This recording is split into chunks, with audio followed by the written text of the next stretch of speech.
Hello fellas, Achilles here. Today we're gonna be talking about a Crusader build, Thorns of the Invoker. I fucking love this build. This is a Thorns centric build. Basically, your entire damage will be dealt by Thorns.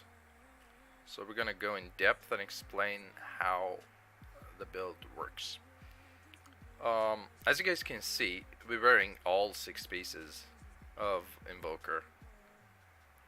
And since Invoker uses a bracelet per braces instead of chest piece, it allows us to actually use Aquila. Yay! The build is fairly simple. As you can see, there's not much to it. Like, beside the set piece and endless walk set, there's really not many other multipliers.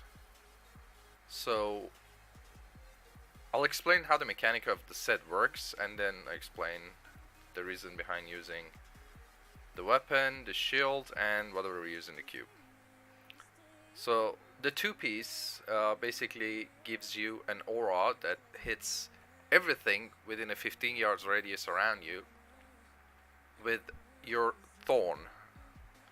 Not with any other thing, not even with the 6-piece, just whatever you have on your Thorn. So around 350k, that's what's gonna hit. If you use, like, for example, Iron Skin, Reflective Skin, 1.4, 1,400k, that's exactly what's gonna hit, 1.4. And it is basically a set bonus, therefore it does proc area damage.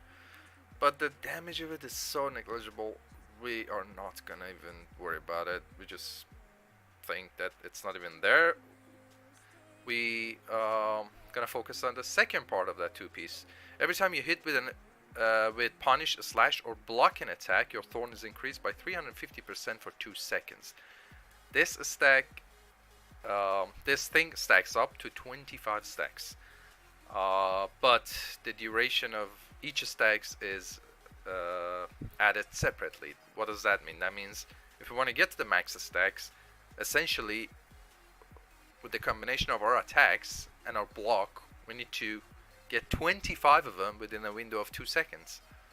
So we can get maximum 25 stacks, therefore maximum Thorn. So that just tells us exactly how the build should be built. It should be pretty much attack speed centric and block. So because of that, that's exactly what we're going for. We're going for attack speed in the entire build. I'll show you later after we explain. The 4-piece is basically a 50% damage reduction with bombardment. We're not going to use bombardment on our build, and we don't really have a spot for it, so we're just going to wear the belt. Belt of the Trove. Every 6 seconds it shoots a bombardment, and this does not need to be cast. As you can see, it says you get 50% damage reduction for 20 seconds after damaging an enemy with bombardment. Therefore that belt is going to activate our 4-piece 100% of the time. We don't need to even worry about it. And the damage comes from the 6-piece, or the 6 set. The attack speed of Punish and Slash are increased by 50%, and they deal 15,000% of your Thorn damage to the first enemy hit. Essentially, your single target ability, which is Punish or Slash, or both, they gain that 15,000 multiplier. What does that mean? That means that the very first enemy you hit with Punish or Slash, they get your Thorn, whatever the number it is, multiplied by the number of stacks you have from the 2-piece, then multiplied by 15,000. So essentially 15,000 is your multiplier, and based on how many stacks you can accumulate during that 2 seconds with the 2-piece is going to determine how much damage you do with that attack. So in order to get the maximum amount of damage, we want maximum block and maximum attack speed to make sure to get as close as possible to that 25 stacks, or possibly in density, keep up the 25 stacks. So in order to do that, first of all, we should get attack speed on every piece. I don't have attack speed on my neck piece. It's a pretty hard piece to get. But gloves, rings, weapon, everywhere I can, I got attack speed. Since the damage you're dealing is Thorns, regardless of the rune you're using on your punish or slash, you have to choose physical damage on braces and a neck piece, or any other piece that you might use that have elemental. You should use physical. We're gonna be using Justice Lantern for a very hefty damage reduction from the block, and also the block chance on it. Our shield is gonna have 20% base block chance, which maximum 20%, and then we can roll another 11% on it, and as you can see, we can get 31% block on the shield, 16% block on the ring, and altogether we get up to 47 block. That 47% block chance is a good amount, but not enough. That tooltip is actually wrong. There's no maximum for block chance. That's a very, very old tooltip. I don't know why they haven't changed it yet. We can get up to actually 100% block chance. Which, I don't want to get into details. You block 95% of it, 5% damage taken, but it still counts as block. So we want to get to as close as possible to 100%. We're going to be using punish and no slash for our damage dealer, and punish gives us 15% block chance. That 15% block chance translates into more block, therefore more thorns. So we're gonna get 62% block here. We're gonna be using provoke hit me, which gives us 50% of block chance, 50% of our current block. So we're gonna be having 62% plus half of it, which is 31. So essentially we get 93% block chance. That's a max we can get at the moment, unless we want to actually drop damage and or switch one of our passives. The passives we're using gonna be attack speed centric, pretty much damage. This is a must passive, Iron Maiden, increase your thorn by 50%, fervor, 15% attack speed, 15% cooldown. Cooldown is another thing we need just to keep up accurate. Finery, 1.5% strength for every gem we have. We have 5, 6, 7, 8, 9 gems. Oh, sorry, 10 gems. I forgot the weapon, which is 15% strength, which is a huge amount of strength. Fanaticism, which is a 15% attack speed to our punish and slash justice. Well, we're going to be using punish, so that's a flat 15% attack speed. As you can see, everywhere we have attack speed, cooldown, and life per hit. Attack speed, cooldown, life per hit, everywhere. Well, wherever we can. I don't have a better weapon than that, so we're going to be using that. On your weapon, you pretty much want attack speed, cooldown, if you can get elite damage. Same with your Akarat's Awakening. Why do we use Akarat's Awakening? Regardless of how much cooldown we get, which at the moment is 55.86, our Akarat is a 1.5 minute cooldown with a 20-second uptime. So with 55%, we still can't keep this up. This is still would be a 41-second cooldown. How are we going to keep this up? That's where this comes in. Akarat's Awakening, one of my favorite shields in the game. It's like Ring of Obsidian on crack.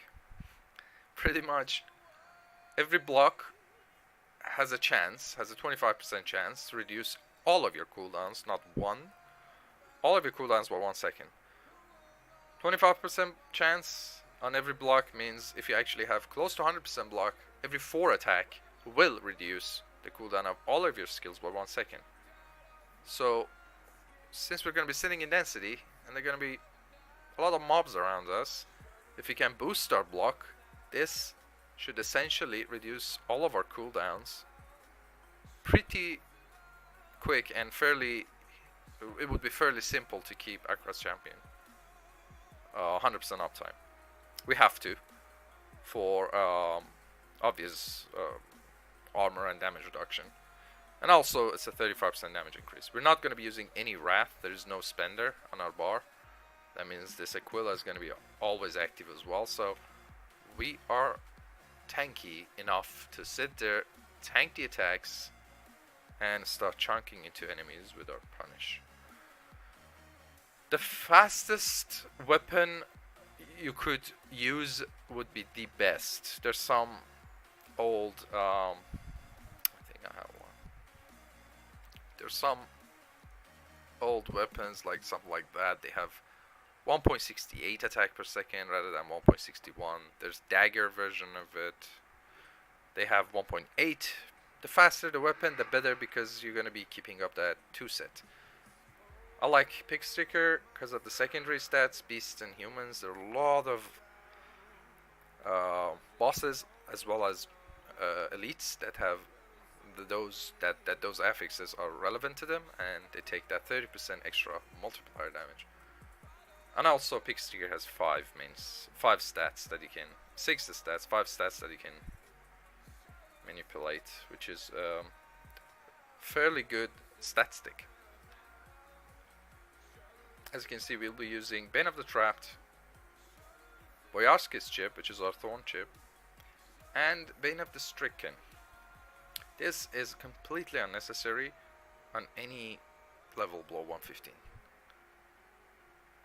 Still a very good, I think, still the best choice, because you're going to be attacking very fast, but if you're not beside the target, you're not going to be stacking with Bane of the Stricken, because Punish is not a weapon attack, it's actually a shield attack and requires you to be melee to the target, where Slash, as you can see, if you mouse over Punish, it says requires shield. When you mouse over Slash, it doesn't require anything. The reason for that is a weapon basically oriented attack, where Punish is a shield oriented attack, and you are required to be beside the target. That becomes relevant when you actually use this build to maybe in a 4-man run and as an RGK. In our solo, it's irrelevant. We're going to be using Furnace in the queue for elite damage,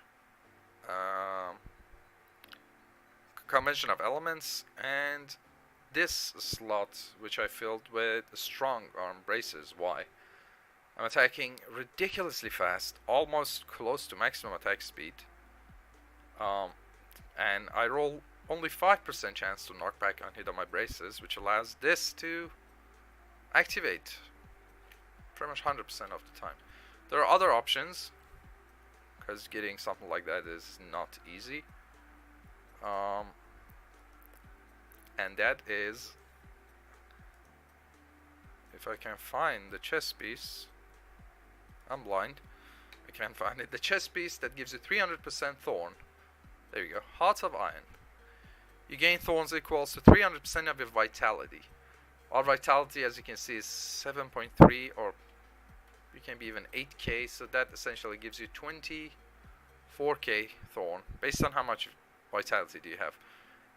Even if you use this, vitality is still behind the strength in terms of the raw Thorn damage you gain from this. So getting this and just putting all your points into vitality is not a good option. But this is a fairly good replacement for strong arm braces. In terms of damage, it's slightly behind this, because this is a separate multiplier since patch 2.6. We're gonna be giving this a shot and show you guys how the build works. And where's my follower? Okay, he has his stuff, he just doesn't want to join us. Okay, let's try this.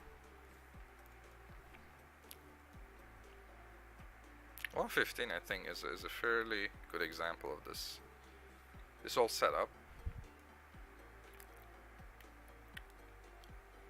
This build, as I said, is pretty much single target, so it doesn't make sense for us to kill trash. So what we're gonna do, we're gonna just hunt elites. And I'm gonna show you some tips and tricks with the six piece bonus of Thorns of Invoker.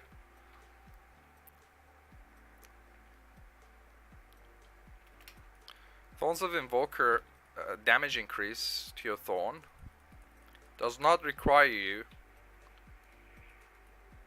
to be close to the target, or even your ability hits the target. As I said, Punish is a melee ability, but not Thorns of the Invoker. So as you can see, the target is not even beside me and I'm still hitting him. I'll show you a better example of it.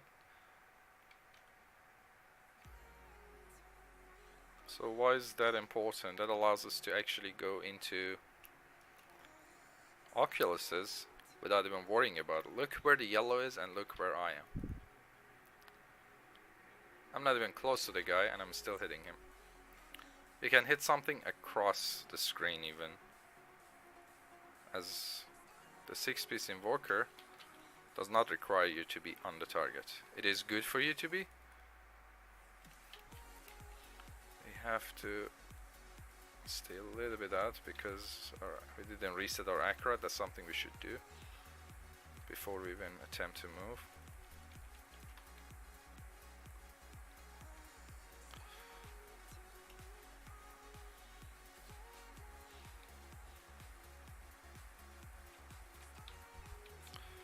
Oh, I see a pylon. Power pylon right before physical, and we're gonna sit here and not waste time and kill both of these.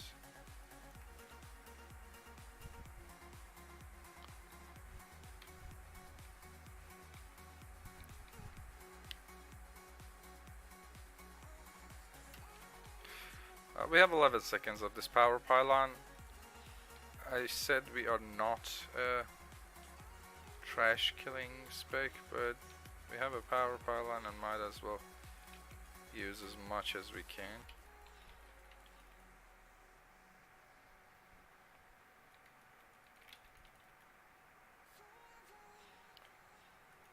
I forgot to press my accurate and I almost cost my life.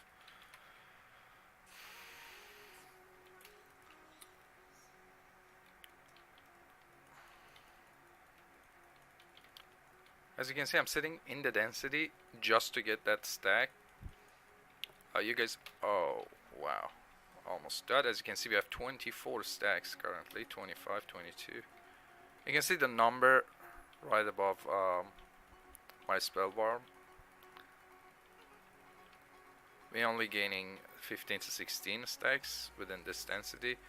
Remember, block is not just physical melee auto attacks. You can block affixes, you can block spells. So something with, like, for example, this. Actually, something with like electrify. I thought that is electrify. That's thunderstorm. You can still block that too. Would allow us to actually gain max stacks. As you can see, we were at 25 stacks just because we were sitting on an affix that is blockable. Conduit pylon for this build, for this spec, is pretty much a trash killer. We're not trying to kill any elites with it because we kill elites fairly easy. I'm just using the conduit pylon to kill this trash that was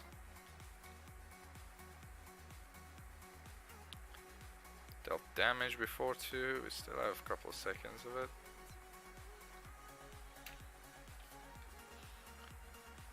We're just using our conduit and moving on. Don't be deceived by the amount of trash you see and think that it's a good idea to sit in that density. You're actually going to be falling behind. You're much better off just running from elite pack to elite pack and get that juicy yellow packs, which give you around 4.5 to 5%. Gives you 4% globe.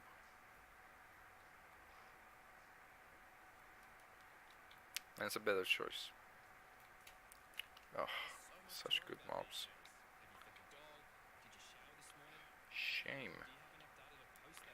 We have to, as you can see, I'm skipping really good mobs with a really good density.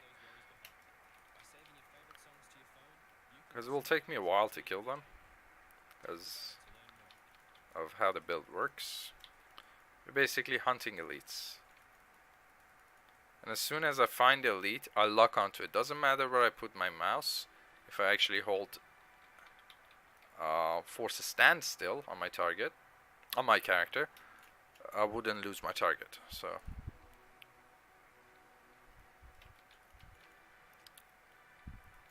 that's how I'm not losing track of where my targets are. Where's my elite?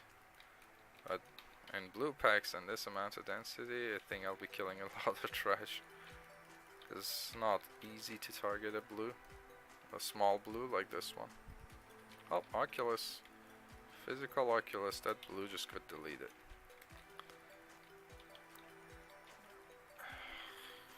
We're just killing some trash because we're sucker for this kind of thing.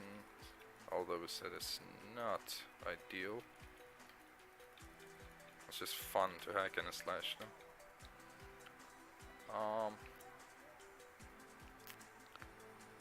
Wow.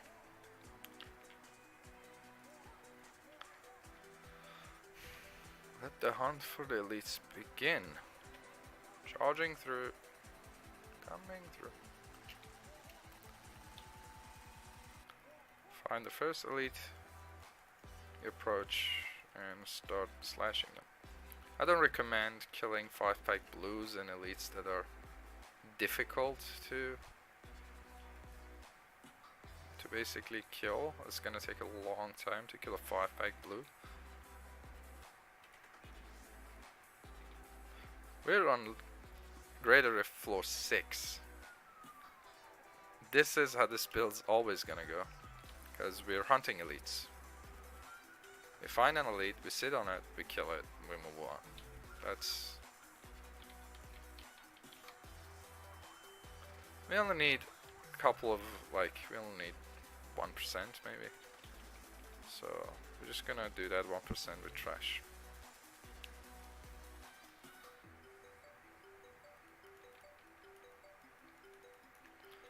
Orlash. Okay. I don't think this is necessary at this level, but I think Orlash Breath is actually blockable.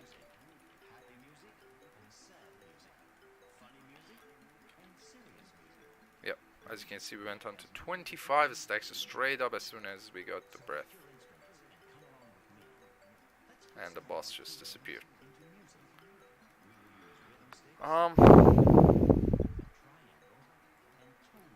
I'll explain the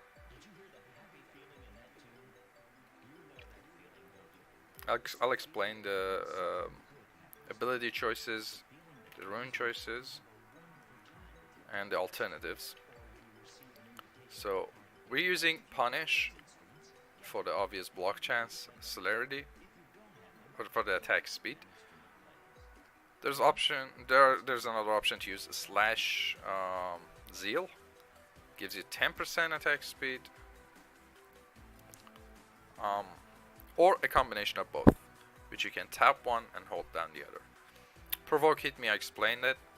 Iron Skin, that's just a 50% damage reduction. The Reflective Skin 300% Thorn does not apply to the 25 stacks of Invoker. So it only gives you 300% of your base Thorn, so 350, you get around 1.4, so it's around 1,000 Thorn. Well, we gotta wait for the cooldown to come up. There are other options. You can use either Flash for faster movement speed. Whenever you block, you get a 60% movement speed increase. Or you can use Still Skin for longer duration. It's more survivability. Um, Laws, definitely Laws of Valor, because the passive is just 8% attack speed, and the active is another becomes 15%, is another 7% attack speed. We want attack speed, so why not? None of the runes are important other than the life per hit, and we're gonna be using a lot of life per hit, so why not? Steel Charge Endurance um, for moving in between packs. 3 seconds of Steel Charge is amazing. Accurate Champion Prophet, we can't replace that. It's a flat 35% multiplier damage increase, and we also have the Prophet rune, which gives us a cheat death, a proc, if you may. Passives, I explained these. I'll explain the alternatives. For more block, we can use Hold Your Ground. We don't even have dodge, so this first part of the Hold Your Ground doesn't even apply to us. 30% block chance is amazing. If you're lacking block, you can drop either Fanaticism or Finery for that. Cheat Death, if you think you're dying too much, which you shouldn't be. Long Arms of the Law is not bad, but with the shield proc, with our shield proccing, Laws of Valor should be pretty much up. And the rest of them are just like, they are not good enough for this build. This is the build. Please like and subscribe if you like the video. Come and check out my Twitch channel. I'll be pushing with this build. I think at the moment it is actually the highest. 128. Yes, it is the highest. His build is fairly close to ours. But he's using Heart of Iron, but yes. I'll be pushing with this build on my channel. Thank you.